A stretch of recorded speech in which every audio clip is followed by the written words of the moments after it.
আসসালামু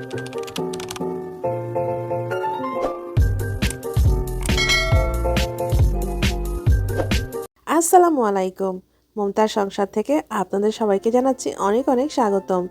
দেশ এবং বিদেশ থেকে এই মুহূর্তে যারা যারা আমার এই ভিডিওটি দেখছেন, আশা করি সবাই অনেক ভালো আছেন আর আপনাদের সবাইকে অনেক অনেক ভালোবাসা জানাচ্ছি। আমার হাজব্যান্ড তো অফিসে চলে যাবে, সকালে নাস্তার একটা প্রিপারেশন করছিলাম। তো আজকে নাস্তায় করেছিলাম এগ রোল।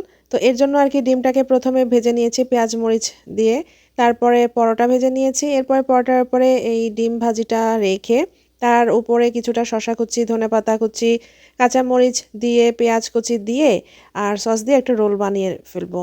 আর এই রোলটা যদি আমি বানাইনি, রোলটা বানাতে আমার হাজব্যান্ড সাহায্য করেছিল। মানে ও না এই টাইপের রোলগুলো করতে বাচ্চাদের মতন খুব পছন্দ করে। তো ও যেহেতু অফিস চলে যাবে তার আগে আর কি রোলটা করে দিল। অনেক সময় দেখা যায় আমি পরে নাস্তা খাই, ও অফিসে চলে যাওয়ার পরে। তো আজকে বলল যে না, এটা গরম গরম না খেলে ভালো লাগবে না। তো তাই একসাথে বসে দুজনে নাস্তা করে নিলাম। আর এই যে ভিম লিকুইডটা দেখছেন, এটার সাথে একটা বক্স গিফট পেয়েছি আমি। আর এই লিকুইডটা কিন্তু আমি পুরো টাকা দিয়ে কিনিনি, এটা কিনতে কিন্তু আমার মাত্র 126 টাকা লেগেছে। কিন্তু এই জারগুলোর দাম কিন্তু 230 বা 240 টাকা করে। আমি কিভাবে কমে পেলাম বলি চলেন। স্বপ্ন থেকে এটা আমি কিনেছি, আর স্বপ্ন থেকে যখন মাঝে মধ্যেই তো কেনাকাটা করি, তো সেখানে আমার বেশ মোটামুটি পয়েন্ট জমেই যায়। তো যেই পয়েন্টটা জমে ওটা ওদের কিছুদিন পর পর ভেঙে নিতে ওরাই বলে। তাই দেখলাম আমার ঘরে এই মুহূর্তে লিকুইড রয়েছে। তারপর আমি আরও এক বোতল নিয়ে নিলাম, কারণ আমি যেহেতু এখানে এটার সাথে একটা বক্স ফ্রি পাচ্ছি আর দামটাও আমার কমে হয়ে যাচ্ছে, কারণ আমার পয়েন্টসটা ভাঙাতেই হবে।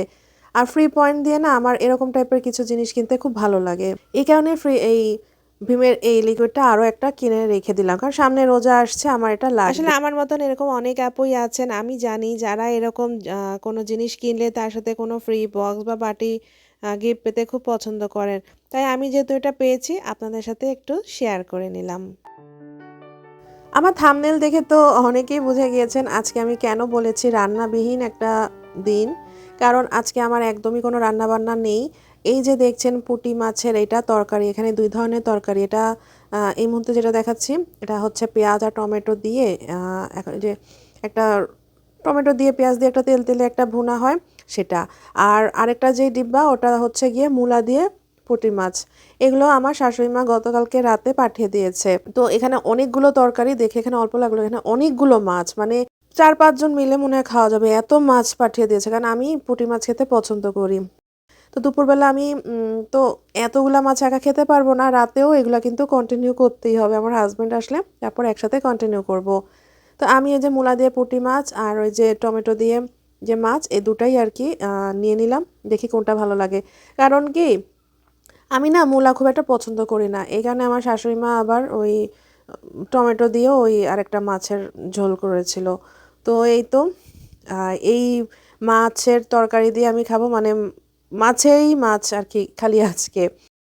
এখন পর্যন্ত আমার ভিডিওটি যারা যারা কন্টিনিউ করছেন, প্লিজ আমি একটু অনুরোধ করব আমার ভিডিওতে একটি লাইক দিয়ে এবং চ্যানেলটিকে সাবস্ক্রাইব করে আমার বন্ধু হয়ে যাবেন। আপনাদের একটি লাইক এবং সাবস্ক্রাইব আমার অনেক অনেক অনেক অনেক উৎসাহ দিবে। আর আমার ভিডিও দেখতে দেখতে যদি কোনো কথায় কারোর খারাপ লেগে যায় বা ভুল ত্রুটি একটু ক্ষমা সুন্দর দৃষ্টিতে দেখে নেবেন। এই তো আমি খেয়ে নিচ্ছিলাম। আমার কাছে কিন্তু মানে মূলার তরকারি আমি খুব একটা পছন্দ করি না। কিন্তু মূলা দিয়ে যেই পুঁটি মাছটা আমার শাশুড়ি মা করেছিল, এটা খেতে কিন্তু আমার বেশি ভালো লেগেছে। মানে এটা আর কি আমার বেশি মজা লেগেছে। ওটাও মজা ছিল, কিন্তু এটাই আমার কাছে বেশি স্বাদ লেগেছে। মাঝে মধ্যে না একদম রান্না না থাকলে না ভালোই লাগে। রান্না করতে যদিও ভালো লাগে, কিন্তু মাঝে মধ্যে একটু মনে হয় কি, যেহেতু একঘেয়েমি চলে আসে না, প্রতিদিনই রান্না ৩ বেলা সকাল, দুপুর, রাত। যদিও আমার দুপুরে খুব একটা রান্না লাগে না, কারণ আমার হাসব্যান্ড খায় না। তারপরেও দেখা যায় প্রতিদিনই রান্না, তো এটা একটু একঘেয়েমি চলেই আসে। তো একদিন যদি একটু ব্রেক পাওয়া যায় তাহলে খুব ভালোই লাগে, তাই না বলেন? যেহেতু আমার বাবা মা এখন আর বেঁচে নেই, তো আমার বাবার বাড়ি মানে কখনোই আর যাওয়া হয়নি এবং কখনো শুনবে না আমার ভিডিওতে যে আমি বাবার বাড়ি যাচ্ছি। অনেক আপুদের শুনি, অনেক সময় ভালোও লাগে, আবার নিজের কথা চিন্তা করে অনেক সময় খারাপও লাগে। তো এই তো মাঝে মধ্যে এই যে রান্না থেকে একটু ব্রেক পাওয়া যায়। তো আজকে আমার তেমন কোনো রান্না ছিল না, তো রান্না না থাকলে কি হবে, সংসারে অন্য কোনো কাজ তো আর ফেলে রাখা যায় না। যেহেতু এখন শীতকাল, একটু ফ্লাক্সে গরম পানি করে রাখছি, কারণ আমার হাজব্যান্ড সন্ধ্যায় এসে একটু গরম পানি খাবে। ঠান্ডা কাশি তো এখন মানে লেগেই থাকে। একটু গরম পানি করে রাখলে হয় কি একটু ঠান্ডা পানির সাথে মিক্স করে খাওয়া যায়। এটা হচ্ছে সন্ধ্যাবেলায় খিদা লেগেছিল। তো আগের দিন আর কি সিঙ্গারা আনা হয়েছিল, তো বেশ কয়েকটা আর কি আনা হয়েছিল, সেখান থেকে কয়েকটা রেখে দিয়েছিলাম, খাওয়া হয়নি। তো সেগুলো আমি ওখান থেকে 2টা নিয়ে আমি একটু এয়ার ফ্রায়ারে গরম করে নিচ্ছিলাম। অ্যাজ ইট ইজ একদম মনে হচ্ছে এখনই তেল থেকে ভেজে নিয়ে আসা হয়েছে। এয়ার ফ্রায়ারে খেলে কিন্তু খাবারের টেস্ট মানে কিছু কিছু খাবার আছে খুব ভালো লাগে, যেমন সিঙ্গারা, সমুচা, পুরি, মানে এই টাইপের। আমি এর আগে একদিন আপনাদের সাথে মুরালি শেয়ার করেছি। অনেক সময় কিন্তু মুড়ি একদম নরম হয়ে যায়, মুড়িও এয়ার ফ্রায়ারে দিলে কিন্তু আবার আগের মতন মুচমুচে হয়ে যায়।